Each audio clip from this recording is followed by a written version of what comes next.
500 கோடி ரூபாயில் செமிகண்டக்டர் இயக்க அரசாணை வெளியிட்டிருக்கிறது தமிழ்நாடு அரசு. 5 வகை திட்டங்களை செயல்படுத்த அரசாணை வெளியிட்டிருக்கிறது தமிழ்நாடு அரசு.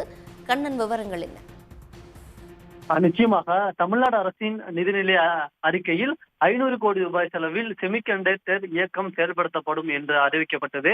இந்நிலையில் இந்த இயக்கத்தை செயல்படுத்த 500 கோடி ரூபாய் நிதி ஒதுக்கீடு செய்து தமிழ்நாடு அரசானது அரசாணை வெளியிட்டுள்ளது.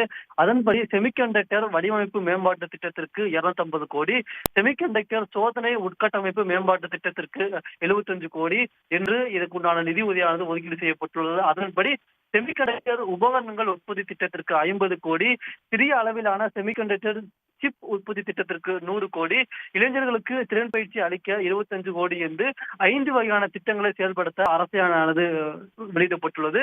செமிகண்டக்டர் வடிவமைப்பு திட்டத்திற்கு தேர்வு செய்யப்படும் நிறுவனங்களுக்கு 5 ஆண்டுக்கு ஊதிய மானியம் வழங்கப்படும் என்று அறிவிக்கப்பட்டுள்ளது. செமிகண்டக்டர் உபகரணங்கள் உற்பத்தி திட்டத்தின் கீழ் கோவை பல்லடத்தில் தலா 100 ஏக்கரில் செமிகண்டக்டர் உற்பத்தி இயந்திர தொழில் பூங்கா அமைக்கப்படும் என்று அறிவிக்கப்பட்டுள்ளது. இதன்படி பார்த்தோம் என்றால் அரசாணை வெளியிடப்பட்டதை தொடர்ந்து இன்னும் சில மாதங்களில் இதற்கான பணிகள் தொடங்கப்பட்டு இந்த இயக்கமானது முழுமையாக செயல்பாட்டில் வரும் என்று தமிழ்நாடு அரசின் தொழில்துறை அதிகாரிகள் தெரிவித்துள்ளனர். மேலதிக விவரங்களுக்கு நன்றி கண்ணன். உடனுக்குடன் செய்திகளை தெரிந்து கொள்ள சன் நியூஸ் பெல் ஐகானை கிளிக் பண்ணுங்க.